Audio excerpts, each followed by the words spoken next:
Bienvenidos a esta nueva sesión de Tiempo en la Claqueta, que es muy especial por un lado porque es la reapertura de la temporada, el inicio de temporada, y también por dos cosas así especiales, ¿no?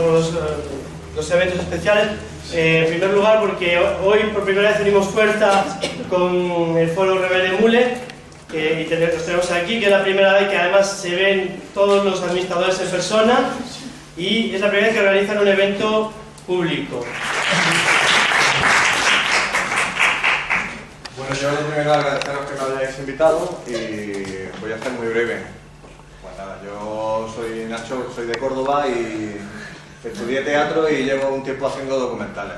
Intento que los productos audiovisuales pues, sean una herramienta de cambio político y en eso estamos.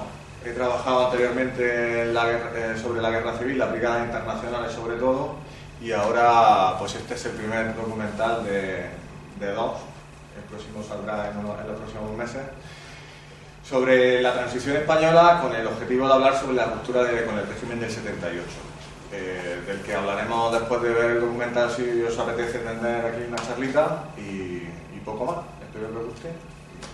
Iban a tener ningún tipo de problema con esa restauración borbónica y el Partido Comunista que le hubiera correspondido.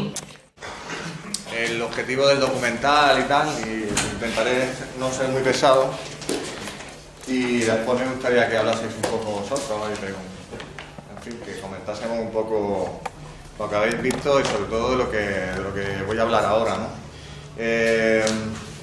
Como os he comentado antes, ya hice trabajo sobre la guerra civil, entonces a mí me gusta siempre traerlo al presente, ¿no? No tanto lo que pasó en el 77, en el 75 y tal, sino qué está pasando hoy porque, bueno, es curioso cómo cada 40 años o así en España se produce una crisis realmente importante, ¿no? En los 30, en los 70 y ahora estamos en una crisis no como la de los 70, pero a ver hasta dónde llega, ¿no?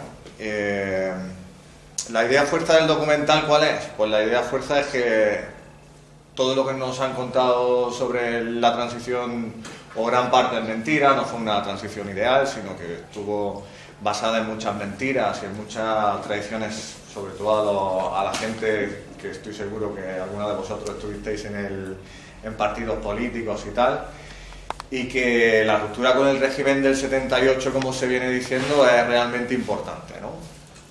Es un régimen que está deslegitimado desde el momento en que está basado sobre una serie de mentiras y no es capaz de facilitar o de asegurar las condiciones de vida dignas a una gran parte de españoles, ¿no? Entonces habrá que hablar sobre cómo romper con el régimen del 78 y hacia dónde queremos ir, ¿verdad?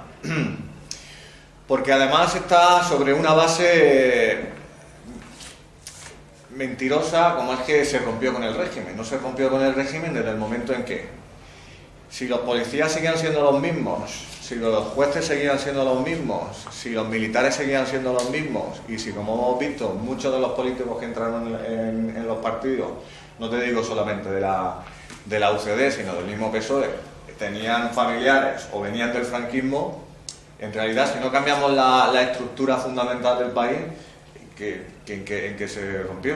O sea, ¿qué ruptura hubo? No hubo ruptura con el franquismo real, ¿vale?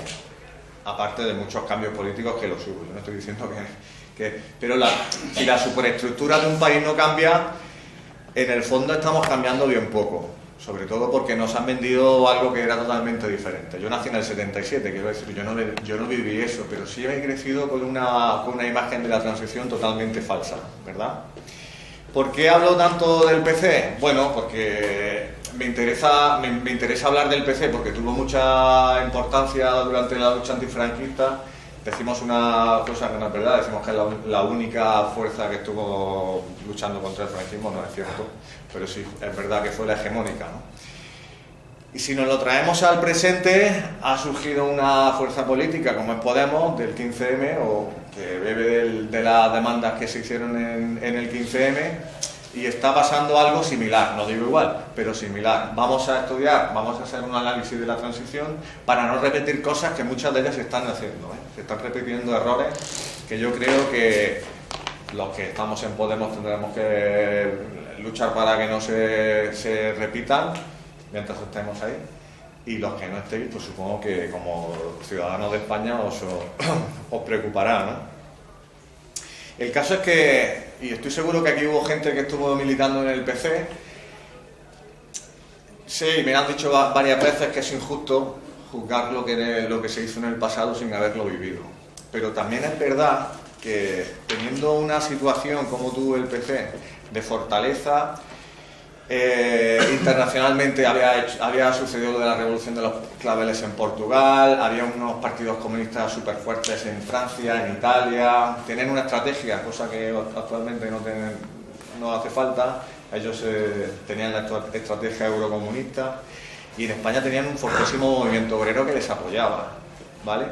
Y después tenían muchas cosas en contra, un golpe de Estado en Chile, un golpe de Estado en Turquía, el supuesto golpe de Estado que iba a pasar en España y la gran represión.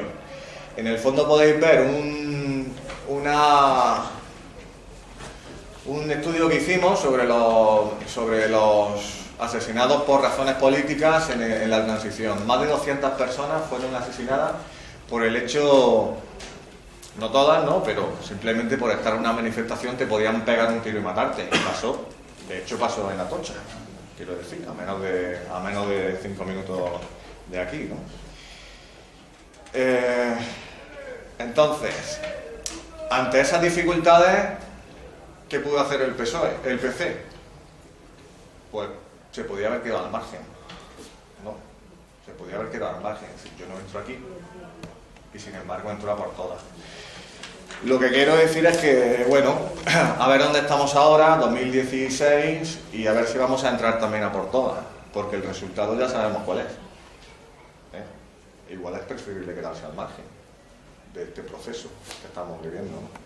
Por lo tanto, yo creo que lo que hay que hablar ya es de una ruptura con el régimen del 78. Cuando hablamos de una ruptura con el régimen del 78 no estamos hablando de las personas que lo llevaron a cabo. Eso es solamente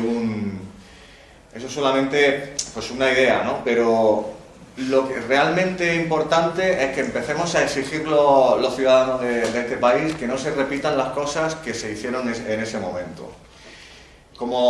Y os voy a contar algunas, quiero decir, esto daría para una charla de varios días, ¿no? Pero yo creo que las más importantes, y las que os propongo, y quiero que después me deis el feedback, pues yo creo que deberíamos, los que estamos políticamente activos, rechazar de plano los acuerdos entre élites. Si la transición fue un acuerdo entre élites, entre la élite del PC, del PSOE, de los representantes franquistas, tenemos que exigir que lo que se haga, lo hagamos entre todos, ¿vale? Y nos podremos equivocar, pero nos habremos equivocado todos, ¿vale?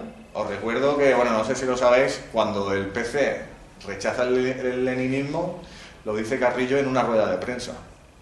Y después ya se habló en el partido. Bueno, ya sí, eso lo hablamos en el partido, pero ya ¿vale? Y eso fue así. Entonces, no vamos a repetir lo mismo, por favor, ¿vale? Y en algunos casos se está repitiendo, lamentablemente. ¿Qué nos lleva al primer punto? A exigir un protagonismo de la ciudadanía. Los ciudadanos nos tenemos que empoderar, necesitamos herramientas para decidir por nosotros. Porque nosotros tenemos que saber, o al menos tenemos que decidir qué queremos y qué no, como he dicho antes, ¿verdad? Por supuesto estamos en contra, o yo estoy en contra de los políticos acomodaticios, ¿no?, que llevan en el cargo 1000 años. ¿Cuántos años lleva Rubalcaba? Si es que ese hombre lleva toda su vida de político, ya está bien, vamos a dejarlo. Porque además esto se basa en una idea totalmente falsa de que solamente la gente más preparada puede ser político. ¿vale? Y eso es mentira, sobre todo porque tenemos un presidente que es registrador de la propiedad, que tampoco es que sea un lumbrero ese hombre. Pero sin embargo, no todo el mundo se mete a la política porque piensa que no está lo suficientemente formado o que no es lo suficientemente apto, ¿verdad? Cualquiera puede meterse en política, y cualquiera puede meterse en política institucional, me estoy refiriendo, ¿verdad? Cualquiera de nosotros, no hace falta tener un máster en Cambridge. También yo creo que los partidos se tienen que abrir, lo que se viene llamando un partido movimiento, un partido burocrático como el de antes, los 4 representantes, no, tiene que estar abierto a la ciudadanía, a los movimientos sociales, a los sindicatos de clase. Entre todos tenemos que exigir también, tenemos que exigir que no haya privilegios a los políticos. Cuando le pagan, por ejemplo, las ayudas al traslado, viviendo en Madrid, claro, pues ahí empiezan, ¿no? Ahí te empiezan comprando. O te dan una vivienda teniendo ya otra. Pues ahí te empiezan comprando también. Y al final, pues oye, el dinero gusta. Pues entonces, para evitar eso, tenemos que exigir que todas esas prebendas, pues se quiten. El que se quiera dedicar a la política, adelante. Pero que no les compre, claro, ¿verdad? Una justicia histórica, como decía antes, por supuesto que estamos de acuerdo y estamos luchando para que los compañeros que están en las cunetas los podamos enterrar dignamente. Pero esos más de 200 personas que murieron hace 40 años están olvidadas, ¿eh? No hay ninguna asociación que vele porque esas 200 personas tengan un juicio justo, aunque sea 40 años después. Hay delitos que no prescriben. Los delitos de lesa humanidad, como son estos, no prescriben. Pues tendríamos que estar en la calle exigiendo que los policías que mataron a esa gente, pues que tengan un juicio, ¿verdad? Estas son medidas que pueden ser no son medidas realmente importantes. Hay que cambiar la estructura del país. Tenemos que pedir un proceso constituyente. Yo creo que eso es importante, ¿no? Una nueva constitución, porque la que tenemos no garantiza los derechos fundamentales, vivienda, sanidad, etcétera, etcétera. Pues hay que cambiarla, hay que pedirla y hay que exigirla y hay que hacerla entre todos. Eso es importante. Hay que hacer una auditoría de la deuda ilegítima. España ya se acerca casi al 100% del PIB. Mucha de la deuda no es nuestra, joder. Es que mucha de la deuda es de los bancos. ¿Por qué tenemos que pagar algo que no lo hemos hecho nosotros? ¿Verdad? Aparte, eso es un mecanismo que tiene, como han hecho en Grecia, por si viene un gobierno, digamos, más de izquierda, pues te amedrantan con la deuda para que no puedas hacer las políticas que ellos no quieren que hagamos. Hay que hablar de nacionalizar los sectores estratégicos. Yo sé que estas políticas habrá gente que le asuste incluso un poco, pero si un gobierno no es capaz de asegurar las condiciones mínimas de seguridad de la gente, pues habrá que hacer algo, ¿verdad? Es inmoral que la gente se muera de frío, joder. ¿Vale? Y estamos en septiembre, o sea, en octubre. Dentro de poco tendremos... Y por último, y ya me callo, que estoy siendo muy pesado, pues habrá que hablar de la República. Tendremos que definirnos nosotros mismos, ¿no? ¿Qué somos? Lo que está claro es que el sistema político que tenemos en el 2016 nos está llevando a la catástrofe más absoluta. ¿Qué somos? Y una vez que nos podamos definir, ya tendremos un camino con el que andar, ¿no? Yo sé lo que yo soy, pero bueno, entre todos podremos llegar a un buen punto, espero.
Almost everybody had to sympathize with the loved ones of the injured and the dead.